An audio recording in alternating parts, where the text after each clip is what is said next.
Welcome to Discover Cape. Discover Cape is a 30-minute program that will introduce you to fascinating people, take you to interesting places, and enlighten you on important events that happen in our region. The holiday season is here, and our show is full of Yuletide spirit. Our first stop is a true jewel of Cape Girardeau, the historic Glen House.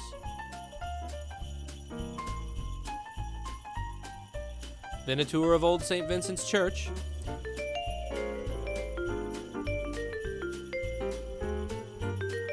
off for a visit with Santa, a Christmas tree farm, and a special behind-the-scenes look at how we produce one of these stories. So stay tuned.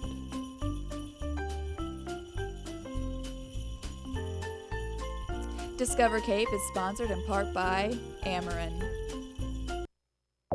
An industrial symphony of man and machine, growling engines and elbow grease, backup plans and watchful eyes, mountains of fuel, teeming with big yellow brontosaurs that could pick monster trucks out of their teeth, all to make sure the turbines whirl, so the lines buzz, so the night lights of the neighborhood flicker to life when called upon.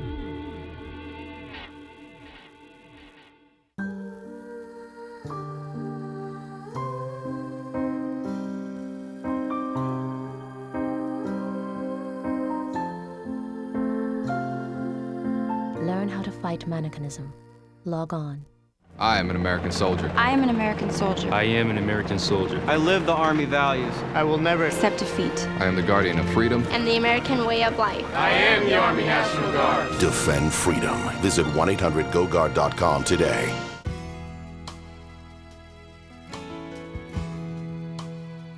The historic Glen House allows visitors to follow a pathway back in time. The exquisite Christmas decor reflects an earlier time and is a true gift to visitors far and near.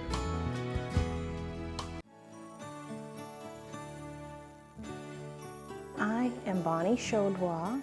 I belong to the Historical Society, and this year Carolyn Webb and myself are co-chairing Decorating the House for Christmas.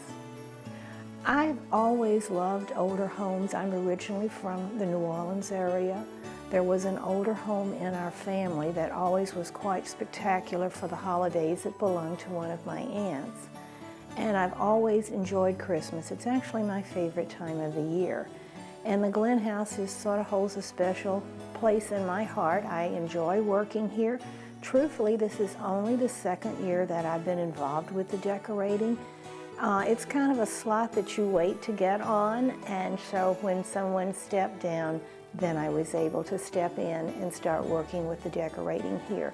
I've belonged to the Historical Society for a number of years, and this year, in addition to working in the decorating, I'm on the board. We started last year expanding, and this year it's quite spectacular. We invited a lot of local merchants and florists to participate, which we had not done for a number of years. We didn't tie our decorators down to a theme to coordinate the house. They each utilized their own interpretations in the individual rooms that they were working with. As a result, the house is the best I think it has looked, say, since the Glens decorated it.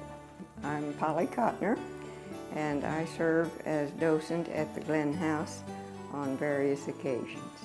The house was built, well, we have no specific records as to when it was built, but we feel that it was finished around 1883. It was built by a local architect builder by the name of James Edwin Dean, who built this house as his wedding gift for his daughter Lulu and Mr. David A. Glenn.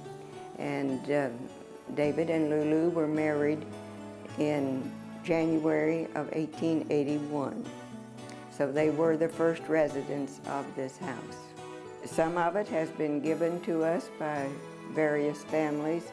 An example would be the settee that is in the upstairs bedroom was given to us because Dr. and Mrs. Frank Lynn were going to move into Saxony Village and did not have room for that. And so they have given it to us. Other people have given things some of the things have been purchased. Well, I like the kitchen where we are now because there are a lot of various things that are similar to what we may have now, or things that were used in the past. They might have been called labor saving, but sometimes that gets to be a bit questionable. But there are a lot of things here that interest folks because I think most people like kitchens. We tried to keep it as realistic as possible. Specifically, a past president of the Historical Society, Mary Robinson, took over the kitchen and sort of guided us. We made it simple but very attractive, decorating it much in the manner that would have been done originally, with greenery and studded oranges. We have a display of cookies being baked. There's a story that that's where the children stayed during the holidays, helping the lady that ran the kitchen get the treats ready for the holidays. We have cinnamon sticks hanging in the windows, and we have the windows adorned with natural greeneries and berries. Arrangements by Joyce took over the decorating in our master bedroom and did a wonderful job. One of the things that they did in the late 1800s and early 1900s were use greenery and natural products on the beds, on the large headboards to help put the festive mood in the bedrooms, and it gave a very nice smell to the room. And so with flowers, lots of lace, a lovely Christmas tree, and greenery, she's done a wonderful job in that room. The guest bedroom in front, we also decorated the headboards and have a tree in that room, and the decorating committee were in charge of decorating that one. And if you step across the hall in the nursery, it looks like a nursery should look for young children in the early 1900s, complete with candy cane tree. It's really quite interesting. And if you come back downstairs, our floral decorations in the sewing room, the foyer upstairs, and the old historical staircase were by blooming balloons. And from there you just simply step into the music room, which at one time I believe was Mr. Glenn's office and Knopf's floral here in town. And this is their second year. Last year they did the dining room, this year they did the music room, and it's absolutely spectacular with reds, greens, and golds. Each room is signed so you will know who decorated it. And it's a nice way for them to display their work and at the same time contribute to the city, because when we wrap this all up into a nice package, open the door for the first time, it's basically the florist and the Historical Association's Christmas gift to the city of Cape Girardeau. You won't find these highlights on any sports network. Tonight, no medals will be handed out and no trophies to hoist. These are not made for TV games, but when you've got a deep freeze full of 16-ounce ribeyes, pork roasts, and venison sausage, you'll be cheering them on nonetheless. After all, in the untelevised wake of the storm, there's much more at stake than frozen steaks.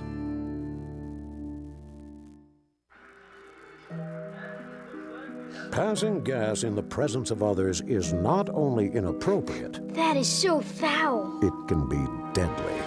Passing gas releases a fog of carbon monoxide, Grandpa, and other poisonous fumes that can contribute to asthma and pneumonia. You're killing us over here. Kids shouldn't be exposed to secondhand smoke. Don't pass gas. Take it outside.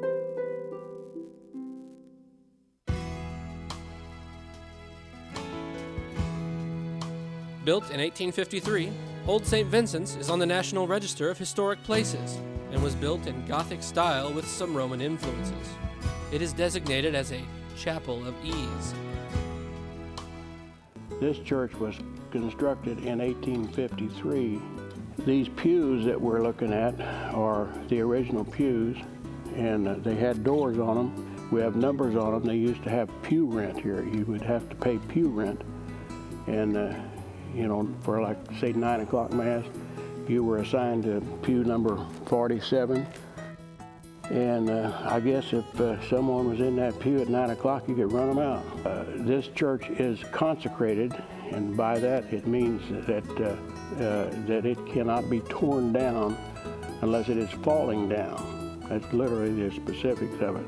Those crosses on the side walls represent the places that was consecrated by Bishop Rosati in 1853.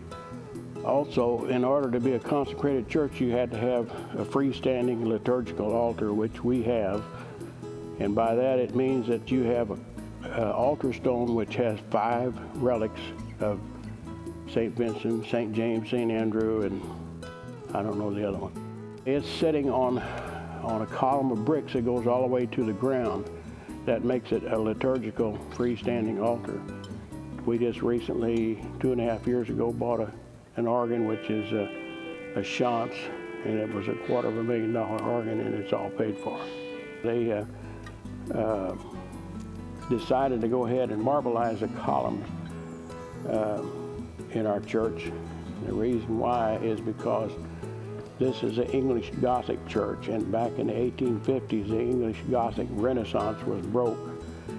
So they faked everything that they could, so we did the same thing. And they've done a great job of making the columns look like real marble. In the sanctuary, we have the wall covering is not wallpaper. It's hand-cut stencil work with gold leaf. All the gold in here is gold, 23 karat gold. Back when I was when this was a parish, on like Holy Thursday, they would take the Blessed Sacrament and take it out of the main tabernacle and then process all the way around the church and then deposit it in the St. Joseph Tabernacle. And so they're all useful and they all work. Father, all powerful and ever living God, we do well always and everywhere to give. My name is Father Patrick Mokoye, and I'm from Nigeria originally, and I've been here now since 1997. You know, I grew up in the city of Rome. Whenever I go to that parish for Mass on Sundays, I am just overwhelmed, overwhelmed at the fact that many saints have gone through that church. The Friends of Old St. Vincent's do take care of the parish. They have done an incredible work there. They've really done an amazing job, be it in terms of fundraising, because a lot of them have spent most of their lives actually raising money to make sure that that parish stays the way it is. We don't probably know the amount of work that they do, because a lot of people that come to Old St. Vincent for Mass on Sunday, they come in and they enjoy the beautiful atmosphere. They enjoy, everything that the church offers. I want them to know that St. Vincent is a beautiful place of worship, that St. Vincent is a place that has been standing for many years, that there has been a lot of people that have gone through that building. And those people, we don't know, some of them we don't know their names. And I still maintain that most of them are saints that have gone through there. And their spirit continues to live on. St. Vincent is not just a building that is beautiful. It is not just a landmark in the city of Cape Girardeau, but it is a house of prayer. It is a place where people can come in and feel that God's presence is with them and feel that they can go away from there and be inspired to be the best that they can be.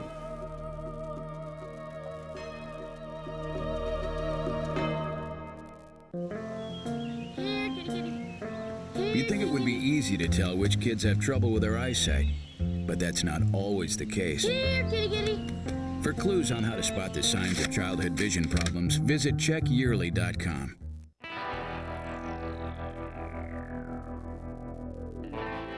Who'd go out on a night like this? We do. The very worst brings out the best in us.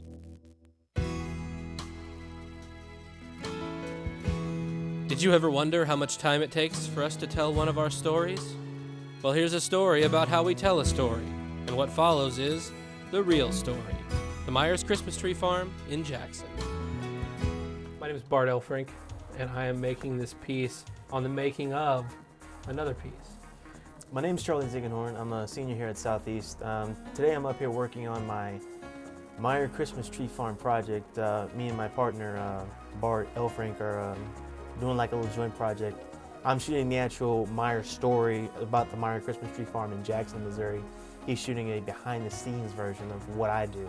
For our little show, Discover Cape, just making one 5-minute segment, there's a lot of stuff that goes into making that. There's, well, you gotta get the equipment.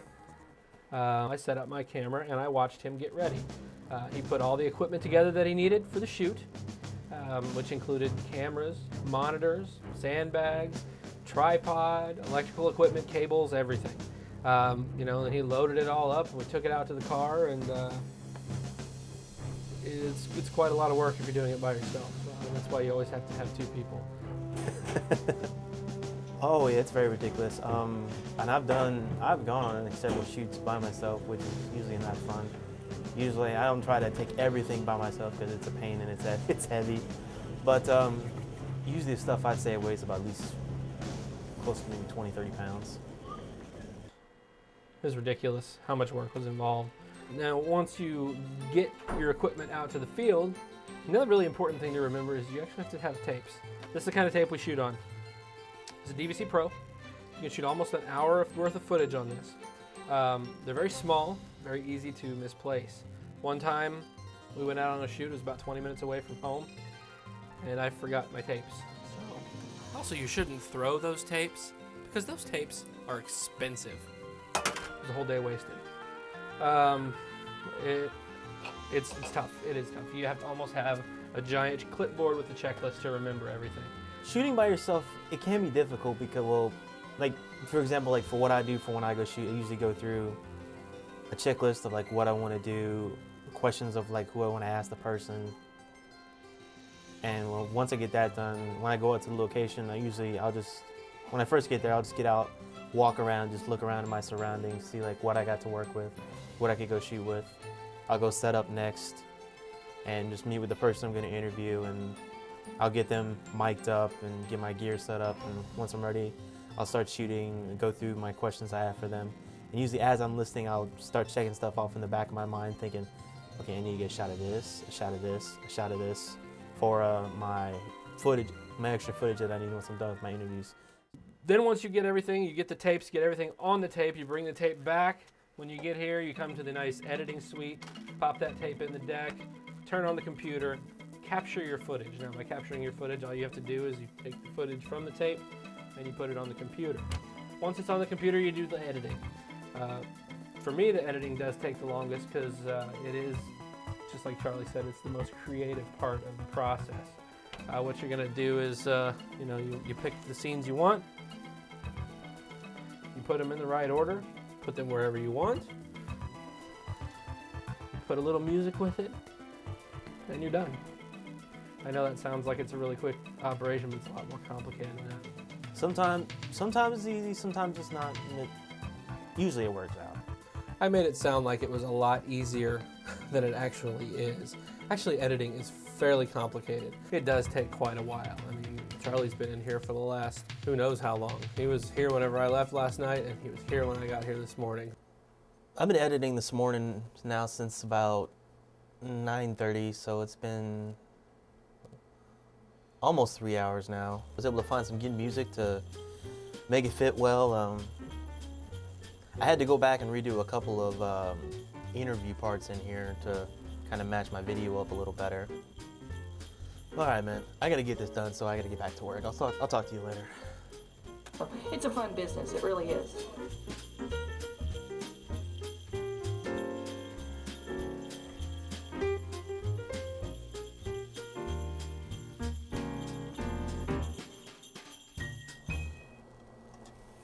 I like it.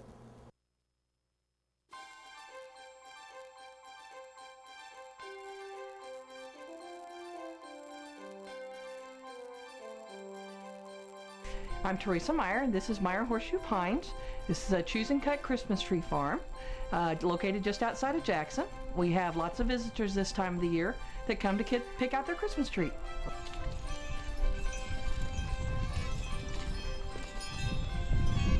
This is our 17th selling season. We started when our youngest child was not quite a year old as far as selling trees.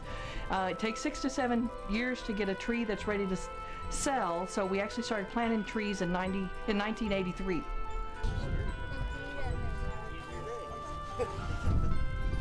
Including our family, we have probably about 18 employees that work during this time of the year.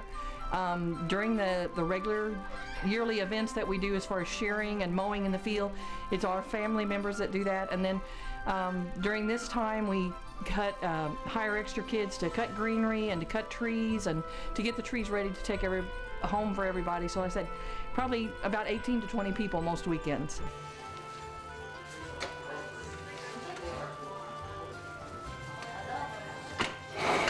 We open the tree fields the Friday after Thanksgiving. We're open the Friday, Saturday, and Sunday of that weekend. This is the first year that we've had 3 beautiful days in that first weekend. Usually we always have one rainy day during that time, but we didn't. And then after that, we're only open on Saturdays and Sundays for the tree fields. The gift shop is open during the week every day except Monday from 1 to 5.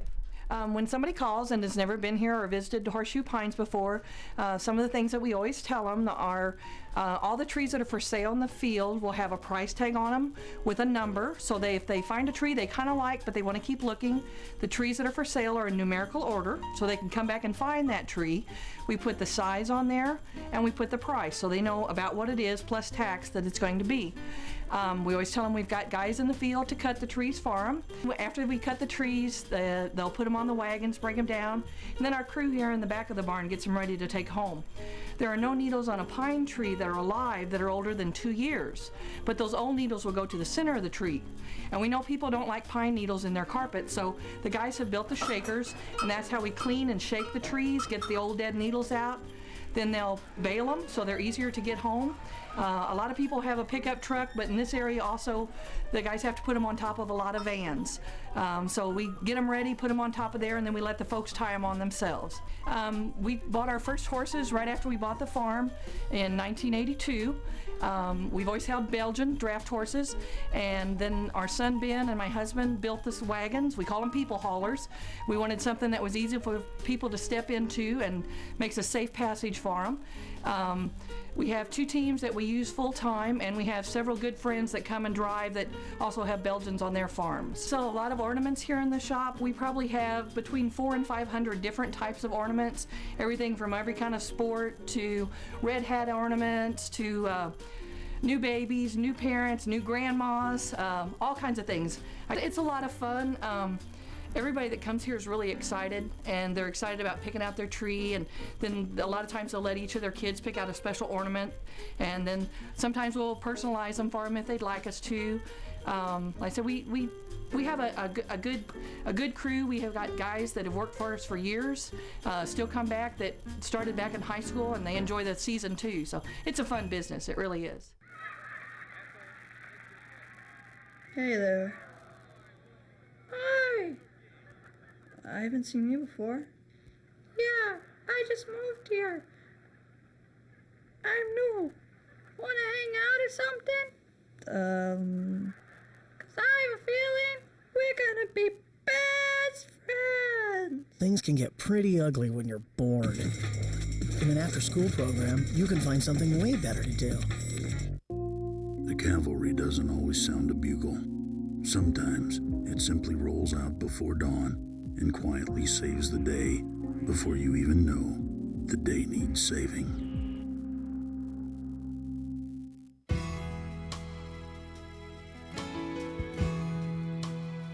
We end our show with a look at the importance that Santa Claus has had on the season and what it means to our culture.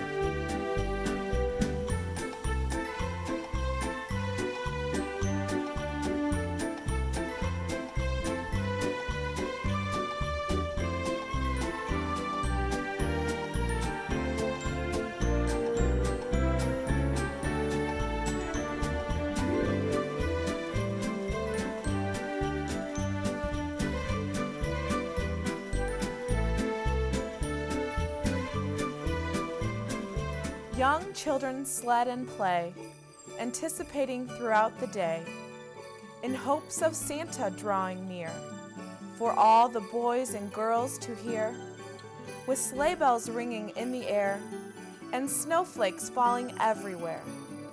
The fire burns strong, the fire burns bright, to warm the homes on Christmas night. A time for love, a time for laughs. Santa Claus is coming fast. Once again, it's that time of year when family and friends gather together to eat delicious food and give away an abundance of gifts. The town of Cape Girardeau is more than ready for the holiday season. Children anxiously await to sit on Santa's lap at Old Hex and tell him what it is they have been hoping for all year long. Girls and boys of all ages come out to experience the ambiance of the highly anticipated holiday season. Downtown Cape beats as the heart of the joyous occasion with carolers, carriage rides, and arts and crafts. The young children of Cape Girardeau are practically experts when it comes to describing the jolly old man they call Santa Claus. He has a white beard, like this one, and he has a red hat with a white dot, and he has white gloves and a big red suit and a belt, and he has red pants, and he has brown shoes. However, there are numerous names for the gift bearer of the holiday season all over the world. In the United States, he is known as Santa Claus. In Russia, Grandfather Frost. In Italy, La Befana. In Ireland, Father Christmas. In Scandinavia, Juliance. And in Poland, Starmie. There is an astounding amount of cultures in our world today that honor other names and possibly entirely different beliefs. But as far as the children in Cape Girardeau are concerned, they have a few of their own thoughts they would like to share about Santa Claus. He's really a special man since he brings us all his toys. He goes down the chimney and gives kids presents, and if they were good. Yeah. If they're bad, he gives them coal. When he falls into the chimney, he gets out. And then he sees all my stuff. And then he eats my cookies first. Then he goes to put presents under my tree. I want some bears for Christmas. I wanted a doll, a bike, and a new ornament. Some TVs, cords, pipes, connectors, fans, lights. Well, I love him really like 1,000 times. We wish you a Merry Christmas. We wish you a Merry Christmas. We wish you a Merry Christmas. Happy New Year's. Merry Christmas! Merry Christmas. Merry Christmas. Merry Christmas to all. And to all a good night.